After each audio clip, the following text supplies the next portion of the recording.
ಪ್ರಿಯರೇ, ದಿನದ ಬದುಕಿಗೊಂದು ಕ್ರಿಸ್ತನ ಈ ದನಿ ನಮ್ಮೆಲ್ಲರಿಗೂ ಪ್ರೇರಣೆಯಾಗಲಿ. ಪೂಜಾ ವಿಧಿಯ ಸಾಧಾರಣ ಕಾಲದ 14ನೆಯ ವಾರ, ಜುಲೈ 7, 2025 ಸೋಮವಾರ. ಸಂತ ಮತ್ತಾಯನು ಬರೆದ ಪವಿತ್ರ ಶುಭ ಸಂದೇಶದಿಂದ ವಾಚನ. 9ನೇ ಅಧ್ಯಾಯ 18ರಿಂದ 26ರವರೆಗಿನ ವಚನಗಳು. ಯೇಸುಸ್ವಾಮಿ ಹೀಗೆ ಬೋಧಿಸುತ್ತಿರುವಾಗಲೇ ಯೆಹೂದ್ಯ ಅಧಿಕಾರಿಯೊಬ್ಬನು ಅಲ್ಲಿಗೆ ಬಂದನು. ಅವನು ಯೇಸುವಿನ ಮುಂದೆ ಮೊಣಕಾಲೂರಿ, ನನ್ನ ಮಗಳು ಈಗ ತಾನೇ ಸತ್ತು ಹೋದಳು, ಆದರೂ ತಾವು ದಯಮಾಡಿಸಿ ತಮ್ಮ ಹಸ್ತವನ್ನು ಆಕೆಯ ಮೇಲಿಡಬೇಕು, ಅವಳು ಮರಳಿ ಬದುಕುವಳು ಎಂದು ಬೇಡಿಕೊಂಡನು. ಯೇಸು ಎದ್ದು ಅವನ ಹಿಂದೆ ಹೊರಟರು.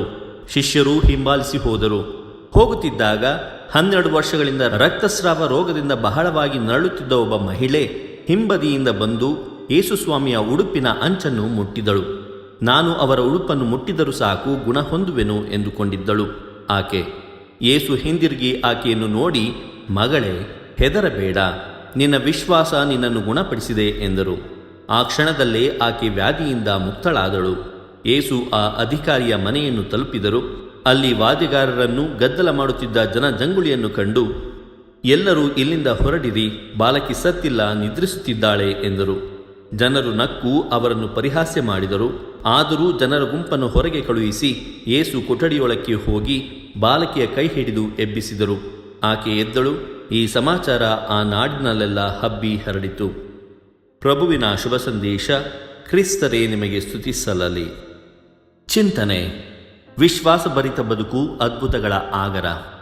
ಪ್ರಭು ಯೇಸು ಕ್ರಿಸ್ತರಲ್ಲಿ ನನ್ನ ಆತ್ಮೀಯ ಸಹೋದರ ಸಹೋದರಿಯರೇ, ಇಂದಿನ ವಾಚನದಲ್ಲಿ ಯೇಸು 2 ಅದ್ಭುತ ಕಾರ್ಯಗಳನ್ನು ಮಾಡುತ್ತಾರೆ.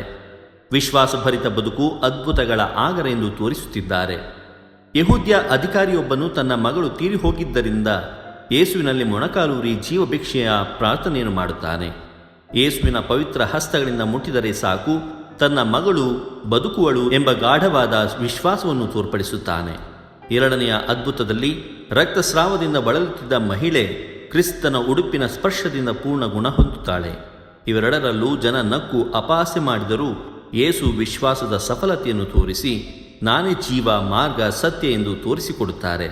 ನಮ್ಮಲ್ಲೂ ಈ ಅಳುಕು ವಿಶ್ವಾಸವನ್ನು ತೆಗೆದು ಕ್ರಿಸ್ತನಲ್ಲಿ ಪೂರ್ಣ ಭರವಸೆ ಇಟ್ಟು ನಮ್ಮ ಆಧ್ಯಾತ್ಮಿಕ ಮತ್ತು ದೈಹಿಕ ಸ್ವಾಸ್ಥ್ಯವನ್ನು ಹೆಚ್ಚಿಸಿ ಇತರರ ಅಪಹಾಸ್ಯವನ್ನು ಶಮನಗೊಳಿಸಿ ವಿಶ್ವಾಸದ ಪತಾಕೆಯ ಜೊತೆ ಅದ್ಭುತವನ್ನು ಕಾಣೋಣ.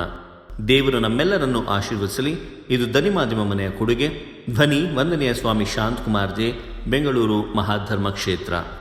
ಪ್ರಿಯರೇ, ಈ ಚಾನೆಲ್ ಅನ್ನು ಸಬ್ಸ್ಕ್ರೈಬ್ ಮಾಡಿ ಪ್ರತಿದಿನ ದೇವರ ವಾಕ್ಯವನ್ನು ಆಲಿಸುತ್ತಾ ಅದನ್ನು ಇತರರೊಂದಿಗೆ ಹಂಚಿಕೊಳ್ಳಲು ನಮಗೆ ನೆರವಾಗಿರಿ. ಧನ್ಯವಾದಗಳು.